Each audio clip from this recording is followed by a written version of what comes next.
My name is Samantha, and at 32, I'd never imagined I'd witness my husband and sister kissing through my hospital window. After a car accident, spinal surgery left me immobilized, completely dependent on the two people I trusted most. Brian and Brooke seemed so supportive, but something felt off. There were lingering glances and constant excuses to leave together. Then, one afternoon, I saw them through the glass, locked in a passionate embrace they thought I'd never witness. My world shattered as I lay there, unable to move. If you've experienced betrayal, tell me where you're watching from and hit that like and subscribe button. Trust me, what I did next will make you glad you stayed. Before my life imploded in that sterile hospital room, I had everything figured out. My interior design business had finally taken off after 3 years of non-stop hustle. I specialized in creating spaces that balanced luxury with comfort, and my client list was growing faster than I could manage. My portfolio featured everything, from downtown apartments to suburban family homes, each project bringing new challenges I thrived on solving. Brian and I met at my college roommate Cassandra's wedding 5 years ago. He wasn't even supposed to be there.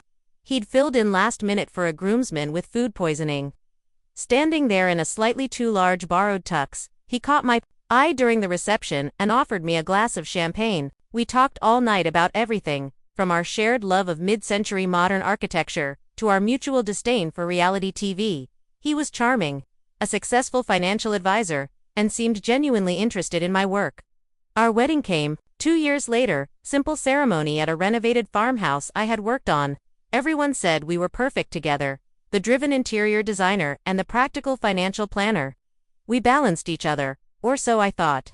My sister Brooke was always the wild card in my life. 2 years younger than me, she never seemed to find her place until she landed a job in pharmaceutical sales 3 years ago.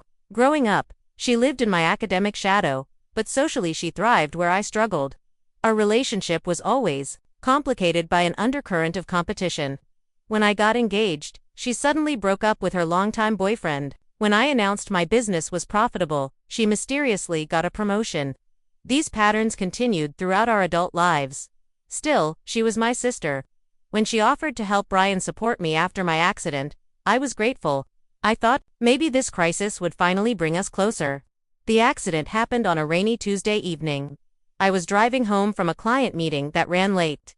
The roads were slick, visibility poor, and a truck driver fell asleep at the wheel. He drifted into my lane on the highway, and I swerved to avoid him.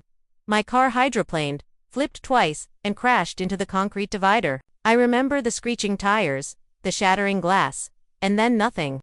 I woke up in the hospital to learn I had broken 3 vertebrae and needed extensive surgery to prevent permanent paralysis. The procedure was complicated, involving metal, rods and screws to stabilize my spine. Doctors told me recovery would take months, with weeks in the hospital followed by intensive physical therapy. Those first days after surgery were a blur of pain medication, doctor visits, and fitful sleep. Brian seemed to be there constantly, holding my hand, bringing small comforts from home, and coordinating with the medical team. He looked exhausted, but determined, spending nights in the uncomfortable hospital chair despite my insistence that he go home and rest. Brooke showed up on the second day, arms full of magazines, snacks, and a soft blanket from my living room. She hugged Brian tightly in greeting, lingering just a second too long. I dismissed it as gratitude for his care. "You look awful," she told him with familiar bluntness. "Let me help. You need to take care of yourself too." That became the arrangement. Brooke would sit with me during the day while Brian worked. Then he'd return in the evenings. Sometimes they'd overlap. And I started noticing small things. The way they'd finish each other's sentences. How they seemed to have inside jokes I wasn't part of. The casual touches that lingered. "You two seem to be getting along well," I commented one evening. "Trauma brings people together," Brian replied with a shrug. "Brooke has been a lifesaver." My sister smiled at him with an expression I couldn't quite decipher. That's what family is for. There were other signs, too. Sometimes I'd wake from a medication-induced nap to find Brian gone and Brooke explaining he had stepped out for coffee. Their text notifications would buzz simultaneously. They'd have hushed conversations in the hallway that stopped when I called out to them. But I trusted them both implicitly. Brian had been my rock for 5 years. Brooke was my sister, my blood. The idea that they would betray me when I was at my most vulnerable seemed impossible. So, I pushed down my concerns and focused on healing.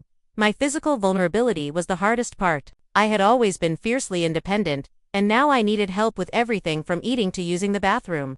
The loss of dignity was almost as painful as my injuries. When Brian helped me wash my hair, or Brooke helped adjust my hospital gown, I felt like a child. I hated needing them, but I was grateful they were there, or at least I was until that fateful afternoon when everything I thought I knew about my life was revealed as a carefully constructed lie. The day I discovered their betrayal started like any other in that timeless hospital routine. Morning rounds, physical therapy that left me exhausted, lunch I barely touched, and then the blessed relief of pain medication that usually sent me drifting into a dreamless sleep for hours. Except that day, something was different. The new medication they'd switched me to didn't make me as drowsy. I pretended to fall asleep anyway, wanting some quiet time with my thoughts without having to put on a brave face for visitors. I heard Brian arrive around 2 o'clock, speaking softly to Brooke, who had been reading magazines beside my bed all morning. "How's she doing?" His voice was low, concerned. "Same as yesterday. The physical therapist said she might need another week before discharge." My sister's voice had a strange edge to it that I couldn't place. "Let's talk outside. I don't want to wake her." Their footsteps retreated, and the door closed with a soft click. Curiosity piqued, I struggled to shift my position. The incision from my surgery sent shooting pain down my spine, but I managed to raise myself slightly on my elbows. Through the large window that faced the hospital corridor, I could see them standing close together.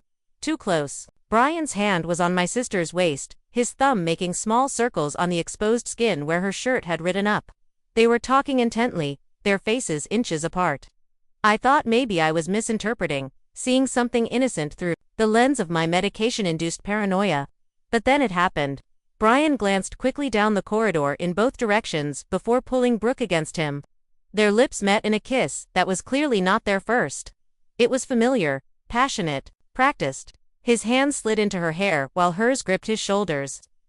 When they separated, they were both slightly breathless. Brooke said something that made Brian laugh, then kissed him again quickly before they stepped apart. My stomach lurched violently. The room seemed to spin around me as I struggled to process what I had just witnessed. The two people I trusted most in the world, the two people responsible for my care, locked in a lover's embrace mere feet from where I lay broken and dependent. I barely had time to lower myself back into my original position before they re-entered the room. My heart was pounding so hard I was certain they would hear it. Sweat beaded on my forehead as I fought to control my breathing, to maintain the facade of peaceful sleep. "She looks so peaceful," Brooke whispered, and I felt her adjust my blanket. "The doctor said the new medication might make her sleep less. We should be careful what we say." Brian's voice came from near the foot of my bed. "You worry too much. The doctor said her recovery is going well. Another few weeks and things can go back to normal." Normal. Brian sounded tense. "We need to talk about what happens after she comes home. This changes everything." Later, Brooke murmured, "Not here." I felt a hand on my arm, Brian's, from the familiar callus on his thumb. It took every ounce of willpower not to flinch away from his touch. This hand that had just been caressing my sister was now pretending to comfort me. The hypocrisy made bile rise in my throat. I maintained my charade of sleep until a nurse came in to check my vitals. Only then did I allow myself to wake up, blinking groggily and offering a weak smile to my husband and sister, my betrayers, my caretakers. "Hey, sleepyhead," Brooke said cheerfully. "Good nap." "The best," I lied, watching her face for any sign of guilt. There was none. Just the same artificial brightness she had been projecting since my accident. Brian leaned over to kiss my forehead, and it took everything in me not to recoil. "How are you feeling?" "Like I got hit by a truck," I said, the dark humor falling flat as I imagined them laughing about me behind my back. That evening was torture, sitting through their solicitous care, accepting food from their hands, listening to their plans for my recovery, all while seeing flashes of their embrace every time I closed my eyes. The betrayal cut deeper than the surgeon's scalpel had, leaving wounds I wasn't sure would ever heal. When they finally left for the night, promising to return early the next morning, I allowed the tears to come. Silent body-shaking sobs that aggravated my injuries but couldn't be contained. The devastation was complete. In a single moment, I had lost both my husband and my sister. My marriage, my family, my trust all gone in the space of a kiss. As the night stretched on, my grief slowly crystallized into something harder: determination, rage, a cold, calculating clarity I had never experienced before.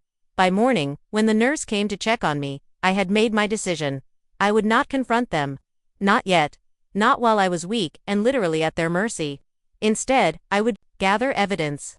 I would play the oblivious, grateful patient, and when the time was right, when I was stronger and had everything I needed, I would make them both wish they had never betrayed me. The first step in my plan was simple observation. I began paying meticulous attention to their behavior patterns, noting when they arrived and left, how long they spent alone together, and what excuses they used. Brian typically arrived around 6 p.m. after work and stayed until 8 or 9. Brooke usually came in the morning and left when Brian arrived, but sometimes they overlapped by an hour or more. During these overlaps, they would often find reasons to step out together, coffee runs or consultations with doctors that mysteriously required both of them. I started timing these absences. 5 minutes for a quick update with the nurse. 15 minutes for coffee from the cafeteria downstairs. 25 minutes for a call with the insurance company that both needed to participate in for some reason. I began feigning sleep more often, giving them opportunities to speak freely. They were careful at first, but grew bolder as days passed, clearly believing the medication kept me unconscious. My second step involved finding an ally. Enter Tina, a night shift nurse in her early 40s with sharp eyes and a nonsense attitude.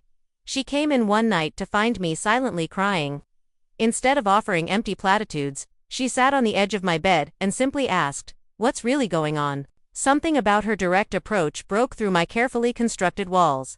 The whole story came pouring out, from the early warning signs to the devastating confirmation through the window. "That's some soap opera level betrayal," she said when I finished, her face a mixture of disgust and sympathy. "What are you going to do about it?" "I need to gather evidence before I confront them. I can't just accuse them without proof, especially not while I'm stuck in this bed." Tina nodded thoughtfully. "Smart, you need leverage." She glanced at her watch. "My shift ends in an hour, but I think you and I need to have a longer conversation. Tomorrow, I might be able to help." True to her word, Tina returned during her break the next day with a burner phone. "Hospital policy says you can't record people without consent," she said with a meaningful look. "So, I'm just lending you my old phone because yours was damaged in the accident. What you do with it is your business." That phone became my most valuable tool. I kept it hidden in my pillowcase, taking it out only when I was alone to review what I had captured. Tina also helped me gain access to the hospital's guest Wi-Fi, allowing me to research divorce attorneys and state laws regarding adultery and asset division. My third step was financial preparation. During one of his visits, I casually asked Brian to bring my laptop so I could look at design magazines online during the long hospital days. Once I had it, I waited until night to access our joint accounts. As I suspected, there had been unusual activity. Several large transfers to a new account I didn't recognize. Dinner charges at restaurants on nights he claimed to be working late.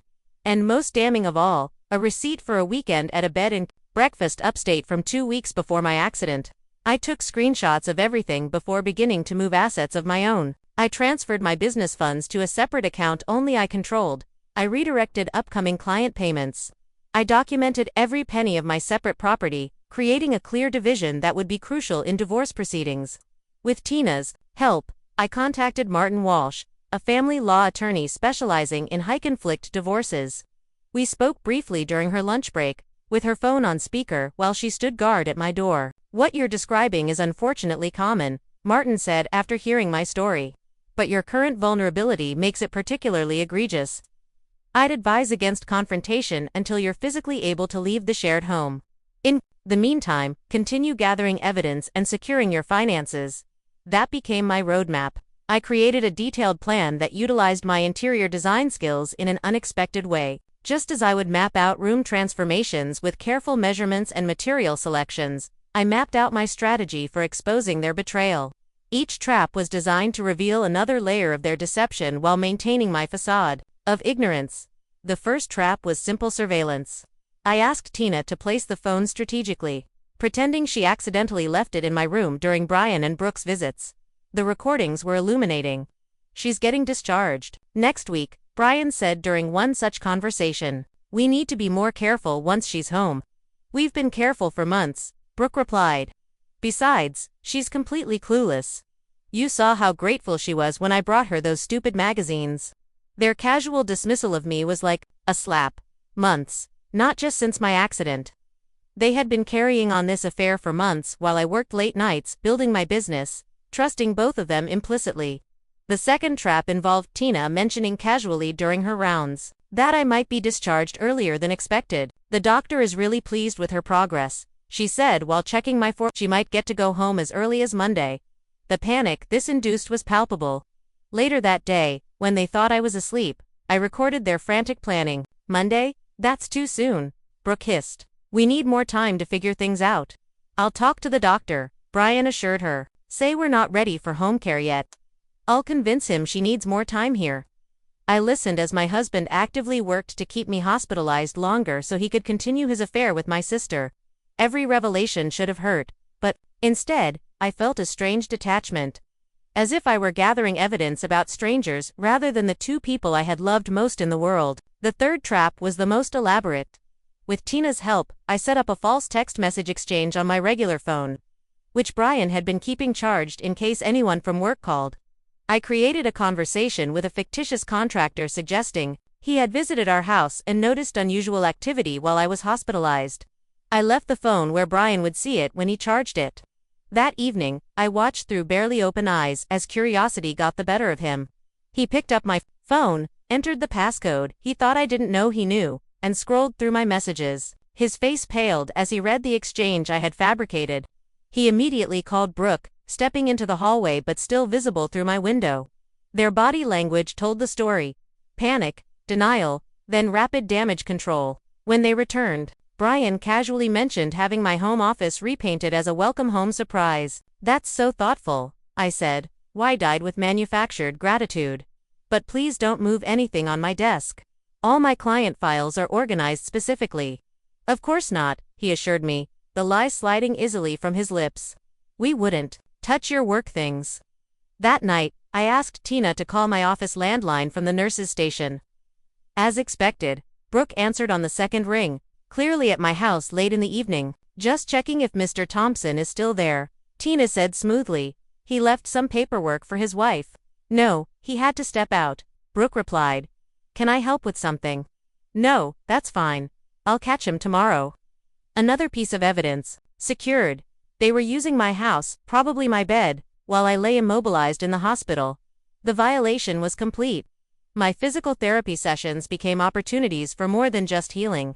While rebuilding my strength, I was also preparing for independence. I pushed myself harder than the therapists recommended, ignoring the pain to focus on regaining mobility.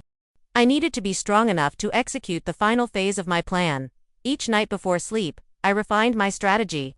The traps were set, the evidence mounting. All that remained was to spring them at the perfect moment when I was physically capable of walking away from the ruins of my marriage and family ties. As I grew stronger physically, I felt my heart hardening, the initial devastation calcifying into resolute determination. Brian and Brooke had made a critical mistake. They had betrayed me when I was at my most vulnerable, never considering that this vulnerability was temporary. They had underestimated me, believing my physical weakness reflected a mental and emotional fragility that would prevent me from fighting back. They would soon learn how wrong they were. By my third week in the hospital, I had accumulated enough evidence to destroy both their reputations 10 times over. The recordings alone contained explicit discussions of their affair, plans to access my recent inheritance from my grandmother, and most disturbing of all, strategies to convince me I was too fragile to handle my business after discharge. The doctor said the medication might cause memory issues, Brian told Brooke during one conversation I recorded. We can use that. If she forgets things or seems confused, we can suggest she step back from the business for a while. Maybe even have someone else take over her clients. That client list of hers is basically a gold mine, Brooke agreed. Those rich people trust her to spend hundreds of thousands on their homes. Who's to say we couldn't step in temporarily while she recovers? Their casual plotting to dismantle everything I had built made my blood boil. Not just content with betraying my trust, they planned to exploit my condition to profit from my years of hard work. The evidence shifted my plan from merely exposing their affair to ensuring they faced consequences for their attempted financial exploitation as well. With Tina's continued help, I executed my traps systematically. First, I ensured all recordings were backed up to a secure cloud account only I could access. Then, I began laying groundwork with the hospital staff, confiding in my doctor about my concerns regarding Brian's behavior. "I'm worried about going home with him," I told Dr. Myers during a private consultation. "Things haven't been right between us, and some of his decisions during my hospitalization have seemed questionable." Dr. Myers took my concerns seriously, making a note in my file and suggesting resources for patients in potentially unsafe home situations. This documentation would prove crucial later. The second trap sprung when Tina accidentally scheduled Brian and Brooke to meet with the discharge coordinator separately. I had coached her on what to ask each of them. "So, you'll be the primary caregiver at home?" she asked Brian. "Yes, I've arranged to work from home for the next month," he lied smoothly. 2 hours later, she asked Brooke the same question. "Actually, we've decided I'll be staying at their house to help out. Brian has some big clients he can't reschedule." Another lie, contradicting his statement completely. Tina documented both conversations, adding them to my growing file of evidence. Their inability to keep their stories straight revealed how little thought they had given to my actual care once discharged. The third and most devastating trap involved my attorney, Martin. With my authorization, he sent a formal letter to our home address regarding potential financial improprieties identified in joint accounts. The letter was intentionally vague but mentioned specific dates when suspicious transfers had occurred. That evening, Brian arrived at the hospital, visibly agitated. He waited until he thought I was asleep before calling Brooke in a panic. "We've got a problem," he hissed into the phone. "Some lawyer sent a letter about the money we moved. Do you think she knows something?" "Impossible," Brooke replied, her voice tinny through the speaker. "She can barely remember what day it is, with all those meds. It's probably just routine because of the accident. Maybe we should move the money again, just to be safe." "No, that would just create more paper trails. Sit tight. Once she's home, we can have her sign those power of attorney papers. Then it won't matter what she knows." I recorded every word, my hand steady despite the rage coursing through me. They weren't just planning to steal my business contacts. They were plotting to take legal control of all my assets. The depth of their betrayal seemed bottomless. As my discharge date approached, I finalized arrangements with Martin to secure an apartment near his office, furnished, secure, and unknown to either Brian or Brooke. Tina helped me schedule a private ambulance service for transport, bypassing Brian's offer to drive me home. "I don't understand," he protested when I informed him of the arrangement. "I took the day off to bring you home. The hospital recommended the service," I explained innocently. "They'll have proper equipment in case I need support during the ride. You can meet me at home."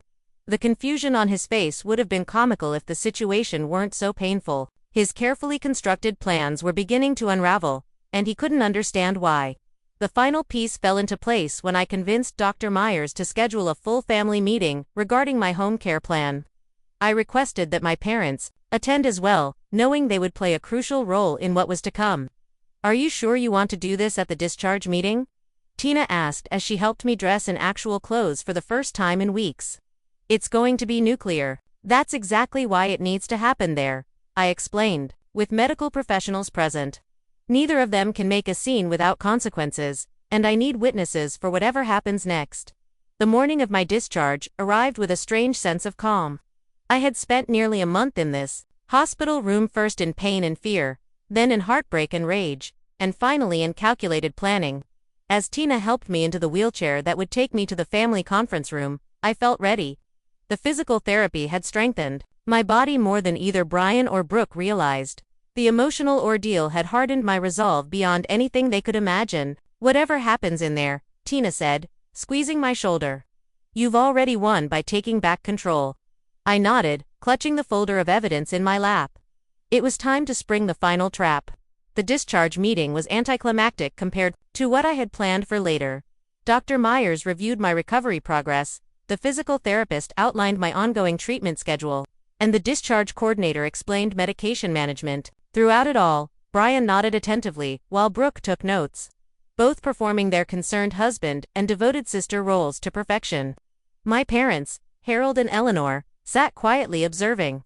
I had only told them that I had concerns about my home care situation, not the full extent of the betrayal. They needed to witness events unfold naturally to fully understand the gravity of the situation.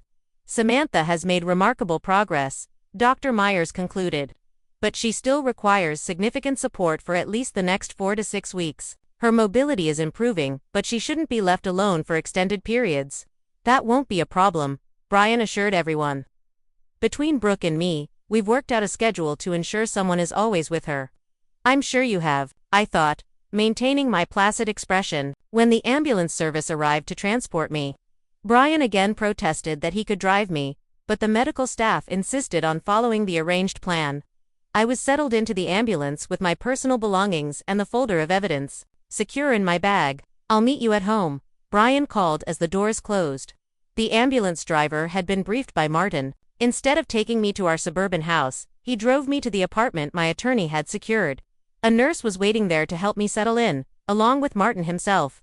Everything is in place, he assured me as the nurse helped me to the comfortable recliner that had been positioned to minimize strain on my back. The documents have been filed with the court this morning. Officers will be serving Brian with papers within the hour. I nodded, suddenly exhausted by the weight of what was happening. What about the house? As we discussed, the security company installed cameras yesterday while both of them were at the hospital with you. If they access any of your files or attempt to remove valuables, we'll have evidence. The next few hours passed in a blur of phone calls. First from Brian, increasingly frantic as he realized I hadn't arrived home. Then from Brooke, her voice tight with barely controlled panic. I let them all go to voicemail, listening to their messages with detached interest. Samantha, where are you? The ambulance never arrived. I'm worried sick. Brian's voice, the concern so convincing it would have fooled me just weeks earlier. Sam, it's Brooke. Brian says you didn't come home. There must be some mistake with the ambulance service. Call us as soon as you get this. As their messages escalated from concern to confusion to barely veiled anger, Martin monitored the security feed from my house. The cameras captured exactly what we had anticipated. Once they realized something was wrong, they began frantically searching my office, rifling through files, attempting to access my computer, and making panicked phone calls. They found the divorce papers. Martin informed me around 7 that evening. Officers just served him. Your sister is still there. I nodded, feeling strangely calm. Send them the cease and desist letter now. And activate the final protocol. The final protocol was a meticulously planned series of actions designed to completely sever all ties simultaneously. While Brian was being served divorce papers, my business email automatically sent notifications to all clients that I was recovering from surgery but still available via specific secure channels that neither Brian nor Brooke had access to. My bank accounts were officially frozen except for specific pre-authorized medical expenses. The locks on our house were being changed by a locksmith accompanied by a police officer. Citing the restraining order I had been granted based on financial exploitation of a medically vulnerable person. By morning, my phone had over 50 missed calls and dozens of text messages from both of them, ranging from confused to pleading to threatening. I read each one, taking screenshots for the record before blocking both their numbers. My parents arrived at the apartment around noon the next day, their faces drawn with concern and confusion. Samantha, what in the world is happening? My father demanded as soon as they were seated. Brian called us in a panic, saying you filed for divorce and frozen all the accounts. He said you're having some kind of breakdown from the medication. I had prepared for this moment. Without a word, I handed them each a folder containing selected evidence, photos of Brian and Brooke together going back months before my accident, transcripts of their recorded conversations planning to take over my business and access my inheritance, bank statements showing transfers made without my knowledge while I was hospitalized. My mother's hand flew to her mouth as she read, her eyes filling with tears. My father's face darkened with each page he turned.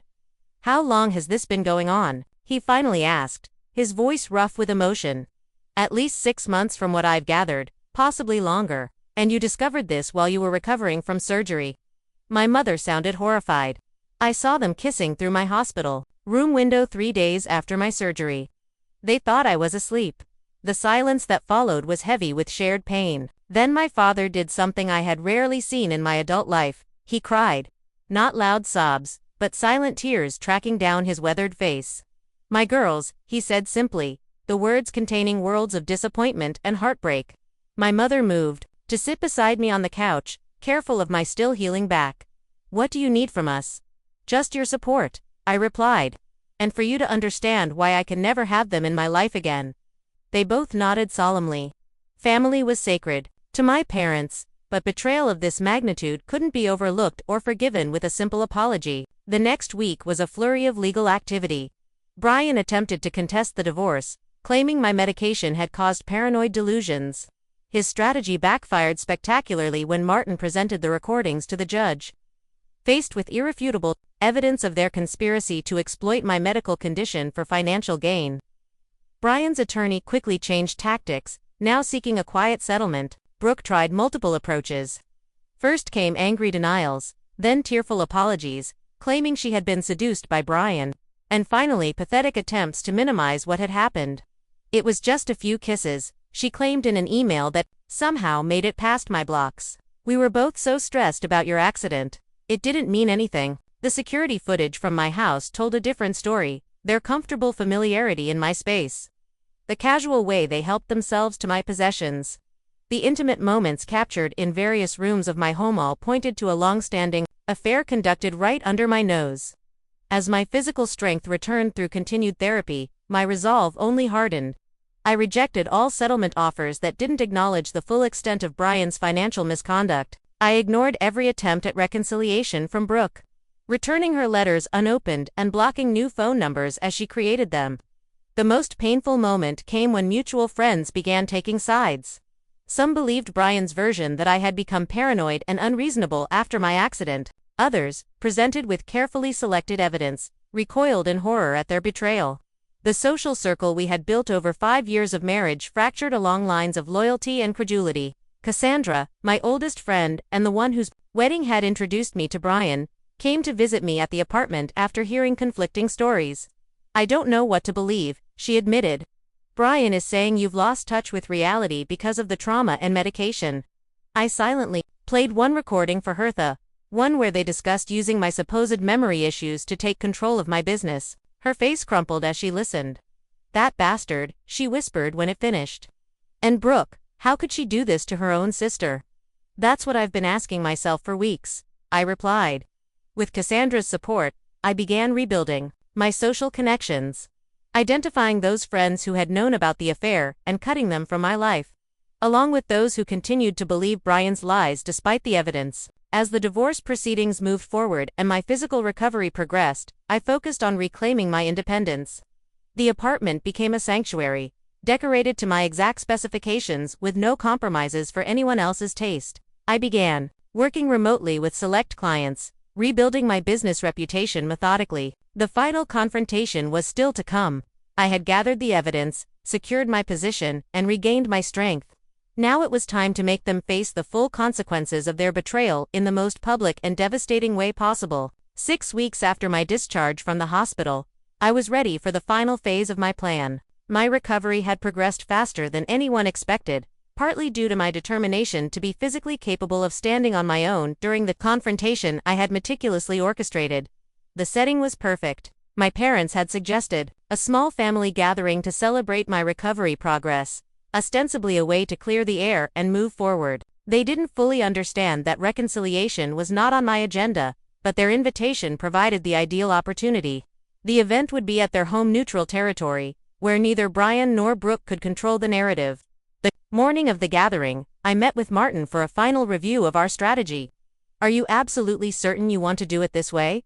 he asked, concern evident in his expression. "We could handle this more privately."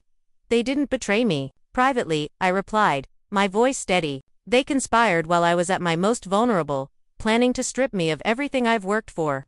The consequences shouldn't be private either." He nodded, understanding, if not entirely comfortable with my approach. "I'll be there as planned. Then, just remember, once this is done, there's no going back." There was no going back the moment I saw them kissing through that hospital window. I said simply. I dressed carefully for the occasion, choosing an outfit that concealed the back brace I still needed for support while projecting confidence and strength. A structured blazer in deep blue over a simple white blouse, paired with comfortable but elegant pants, professional, polished, and utterly in control. My parents had arranged for the gathering to start at 3 p.m. I arrived at 2:30 p.m. with Cassandra, who had become my steadfast ally throughout the ordeal. Martin would arrive separately, timing his entrance for maximum impact. "Are you nervous?" Cassandra asked as we pulled into my parents' driveway. "Beyond nervous," I admitted, "but some things need to be finished properly." My father opened the door before we could ring the bell, embracing me carefully, mindful of my still healing back. "They're both coming," he confirmed quietly. "Your mother told them you were ready to talk things through." I nodded, appreciating my parents' willingness to create this opportunity, even if they didn't fully grasp my intentions. We moved to the living room where my mother was arranging a spread of refreshments, her nervous energy evident in the meticulous placement of each item. "Samantha," she greeted me with a gentle hug. "Are you sure about this? It's not too late to cancel?" "I'm sure, Mom. Some things need to be said face to face." She nodded, though her expression remained troubled. "They should be here any minute, separately, as you requested." Brooke arrived first, her usual confident demeanor notably absent. She hesitated in the doorway when she saw me, clearly surprised by my improved physical condition. I had deliberately maintained the impression of being more incapacitated than I actually was, allowing her and Brian to underestimate me one final time. "Sam," she said cautiously, "you look better." "Amazing, what freedom from betrayal can do for one's health," I replied coolly. She flinched, but said nothing more as our mother guided her to a seat across from me. The tension in the room was palpable, thick enough to choke on. Brian arrived 10 minutes later, his appearance more disheveled than I had ever seen during our marriage. The strain of the divorce proceedings and public exposure had clearly taken a toll. Good, I thought dispassionately. Let him suffer a fraction of what I endured. "Samantha," he began immediately, "we need to talk privately. This has all gone too far." "Actually, I think we've had quite enough privacy," I replied. "Privacy is what allowed you both to betray me while I was unable to defend myself. Today, we're going to have complete transparency." As if on cue, the doorbell rang again. My father answered it, returning with Martin, and, to everyone's surprise, 2 additional people, Dr. Myers from the hospital and Detective Rivera from the Financial Crimes Division, whom Martin had been working with regarding the unauthorized transfers from my accounts. Brian's face drained of color. "What is this? You said this was a family meeting to talk things through." "I never said any such thing," I corrected him.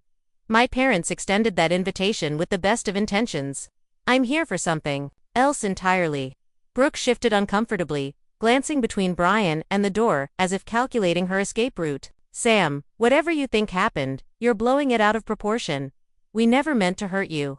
"Really, let's examine that claim, shall we?"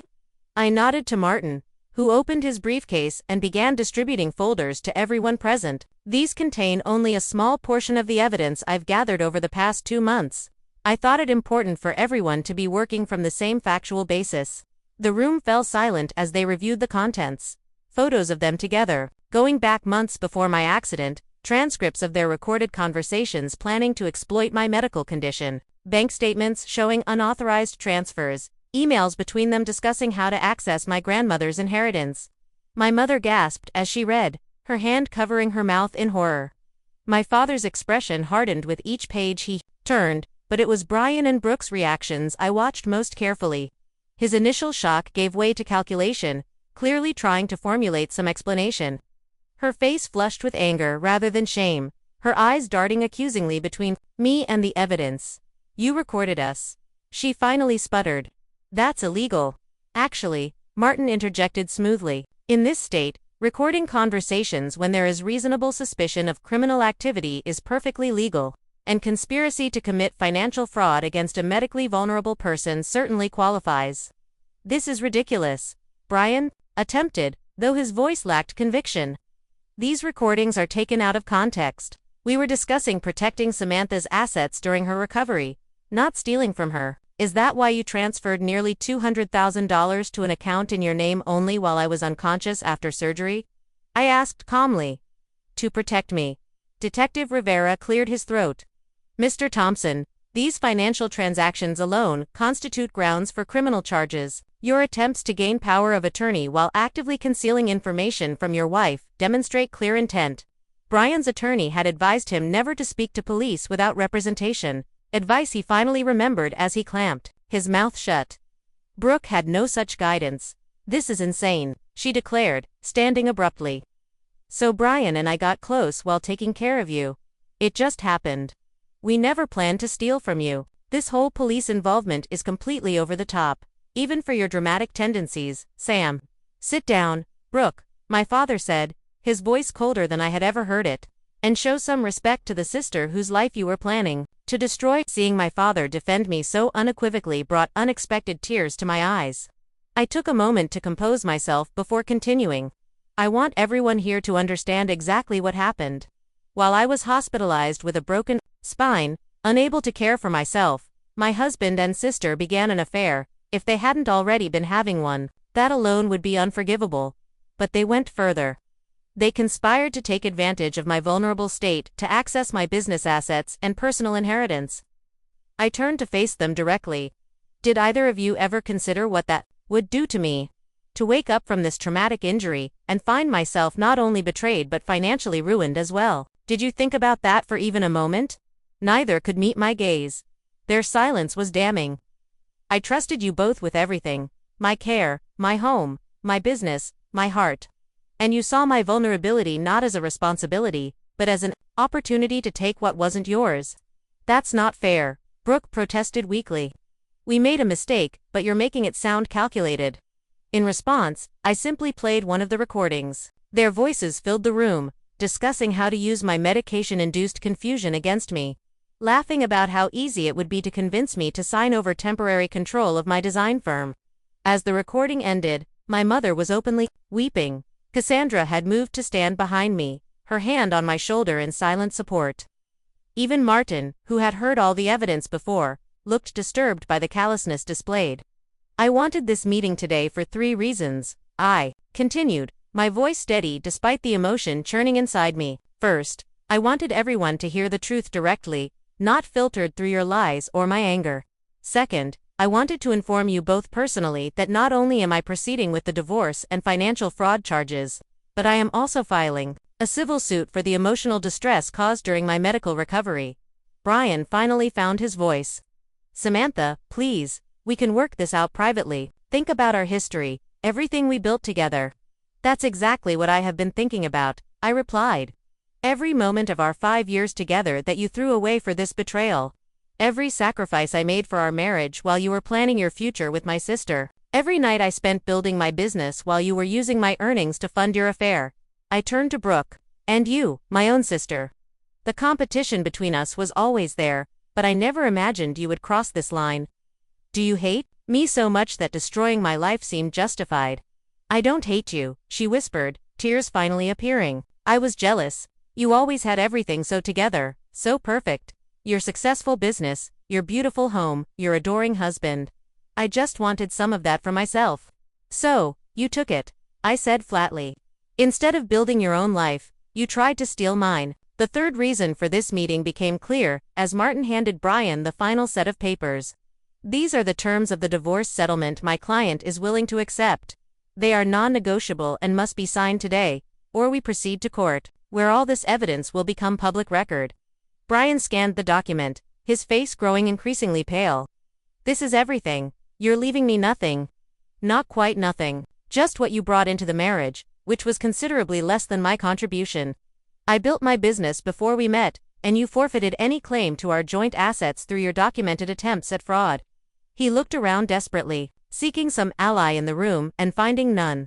Even Brooke had distanced herself physically, perhaps finally understanding the gravity of their actions. "And the third reason for this meeting?" my father asked quietly. I took a deep breath. "To say goodbye. After today, I will have no contact with either Brian or Brooke. The divorce will proceed through our attorneys.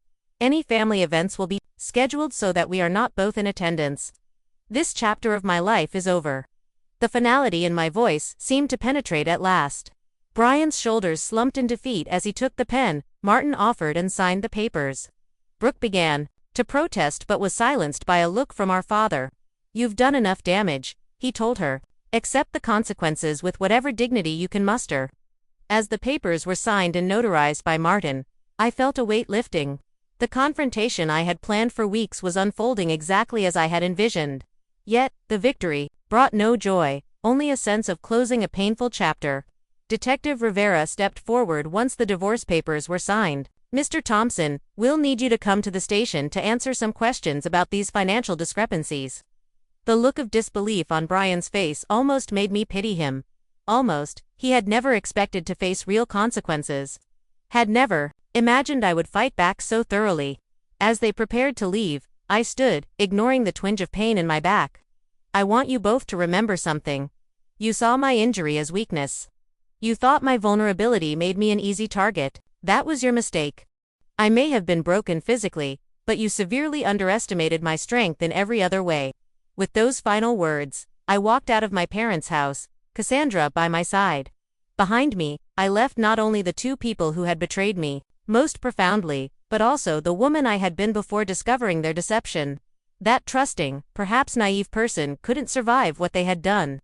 In her place stood someone stronger, more cautious, but also more authentically herself than ever before. The week after the confrontation passed in a blur of legal meetings, police statements, and exhausting physical therapy sessions. I pushed myself harder than my therapist recommended, determined to reclaim full mobility as quickly as possible. My body had become a battlefield, and each painful stretch or strengthening exercise felt like reclaiming territory that had been invaded. "You need to pace yourself," Dr. Westfield, my new physical therapist, cautioned. "Recovery isn't linear, especially with spinal injuries. Pushing too hard can set you back." "I've been set back enough already," I replied, gritting my teeth through another repetition. He gave me a knowing look. "This isn't just about physical recovery, is it?" The question caught me off guard.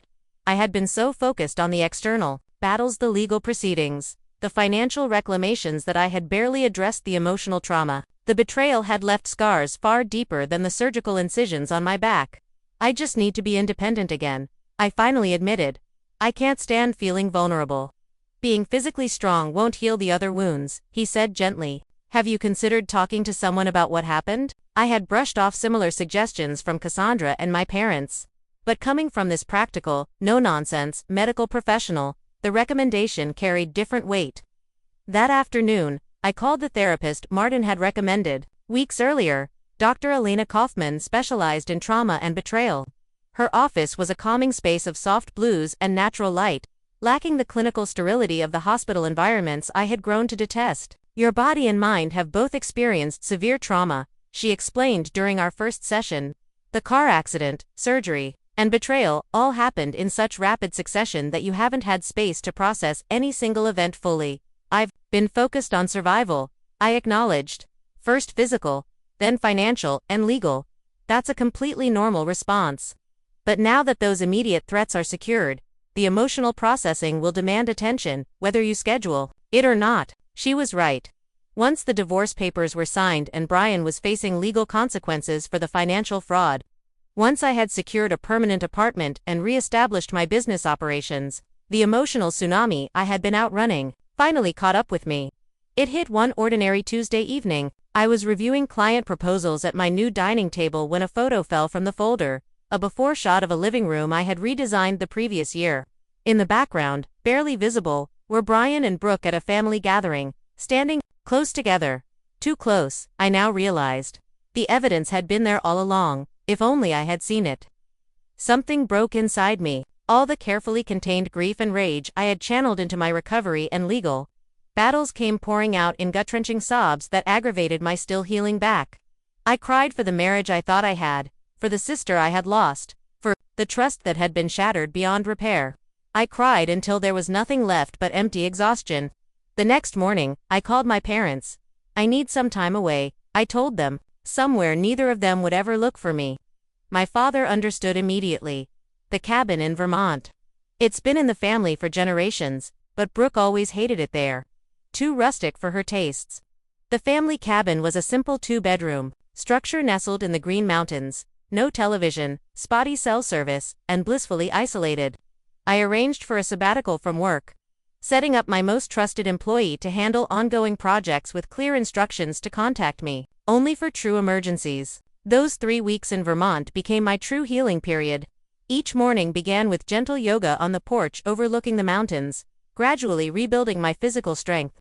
Afternoons were spent hiking short trails that grew longer as my endurance improved, or sitting by the small stream that ran behind the property. Journaling thoughts I had been too busy to acknowledge. In the evenings, I read books Dr. Kaufman had recommended about betrayal, trauma, and recovery. I learned that my reactions, from the initial shock to the calculated revenge, were all normal responses to extraordinary betrayal. I came to understand that what Brian and Brooke had done reflected their character defects, not my worthiness of love and loyalty. Most importantly, I began rebuilding a sense of self separate from my relationships with them. For too long, I had defined myself, partly as Brian's wife and Brooke's more successful sister. Without those anchors, I needed to rediscover who Samantha was at her core. When I returned to the city after those restorative weeks, I made two significant decisions. First, I rebranded my design firm, changing the name from Thompson Interiors to Phoenix Design Collective, symbolizing rebirth from destruction. Second, I reached out to Tina, the nurse who had been my first ally during the hospital stay. Our coffee meeting turned into dinner, and a friendship began to form that wasn't shadowed by my history with Brian and Brooke. Tina was straightforward, loyal, and refreshingly honest, qualities I now valued above all others. She introduced me to her circle of friends, medical professionals, and artists who welcomed me without preconceptions. 6 months after the confrontation, the legal proceedings against Brian concluded with a plea deal. He avoided jail time but received probation, community service, and was ordered to pay substantial restitution. The professional consequences were more severe. His financial advising license suspended pending review, his carefully cultivated reputation in tatters. Brooke faced no legal consequences but suffered socially and within our family. My parents maintained minimal contact with her, unable to fully reconcile with her betrayal. Mutual friends largely sided with me once the evidence became known, leaving her isolated from our shared social circle. I learned through my mother that their relationship had imploded shortly after the confrontation. Without the thrill of secrecy and the prospect of financial gain, they quickly discovered they had little foundation for a lasting relationship. Brian blamed Brooke for pushing the affair too far, while she accused him of manipulating her into betraying me. Both accusations probably contained elements of truth. Their mutual destruction brought me no satisfaction. The justice I had sought and received hadn't filled the void their betrayal created. Only the new connections I was forming and the renewed focus on my passions could do that. 1 year after my accident, I held an open house for the Phoenix Design Collective's new studio space. The event marked not just a business milestone, but a personal one as well. I had transformed from victim to survivor to thriver, rebuilding every aspect of my life on stronger foundations. Cassandra arrived early to help with final arrangements, bringing along her brother Jason, whom I had met briefly at her wedding years ago. He was an architect with an appreciation for the kind of thoughtful design I specialized in, and our conversation flowed easily throughout the evening. "I've followed your work for years," he admitted, as we discussed a particularly challenging restoration project I had recently completed. "Your attention to how spaces affect people emotionally, not just aesthetically, is rare in this industry." That perspective became even more important after my accident, I explained. Spending weeks in that sterile hospital room made me realize how deeply our environments impact our healing. We exchanged business cards with promises of potential collaboration, though the spark of something more personal was undeniable. For the first time since discovering Brian's betrayal, I felt the possibility of trusting someone romantically again. Not immediately, not recklessly, but as a future prospect worth considering. The open house was a success, drawing potential clients, design publications, and even a few competitors who came to see how I had reinvented myself. Many new pieces of my story, the accident and divorce, having made rounds in our professional circle, but few knew the full truth. I preferred it that way, being known for my resilience rather than victimhood. As the last guests departed, Tina lingered behind, helping me gather empty glasses and arrange furniture back to its display position. "You know what today is, right?" she asked, glancing at the calendar on my office wall. I paused, counting backward. 1 year exactly. She nodded. "From flat on your back in a hospital bed to this." She gestured around the beautiful space we stood in. "If that's not a testament to human resilience, I don't know what is." Later that night, alone in my apartment that now truly felt like home, I opened the journal I had kept since Vermont. On a fresh page, I wrote, "1 year ago today, I saw my husband kiss my sister through a hospital window. I thought my life was ending. Instead, it was beginning again. What they intended for harm became the catalyst for rebuilding myself without compromise or apology. The pain hasn't disappeared entirely, but it no longer defines me. They underestimated my strength, my determination, and my capacity for renewal. That was their final mistake. I closed the journal and walked to the window, overlooking the city lights. The woman who stood there was not the same one who had lain broken in that hospital bed a year earlier. She was stronger in the places that had been broken, wiser about human nature, and more authentic in her connections. The betrayal would always be part of my story, but it would not be the defining chapter. That role belonged to what came after, to the phoenix that rose from those ashes of broken trust and shattered expectations, to the woman who learned that sometimes the most devastating losses clear the way for the most meaningful gains. Have you ever experienced betrayal that ultimately made you stronger? I'd love to hear your stories in the comments below. Don't forget to like this video if my journey resonated with you, subscribe for more real-life experiences, and share with someone who might need to hear that healing is possible even after the deepest betrayals. Thank you for joining me on this journey of healing and rediscovery. Remember, sometimes the most beautiful futures are built on the ruins of broken dreams.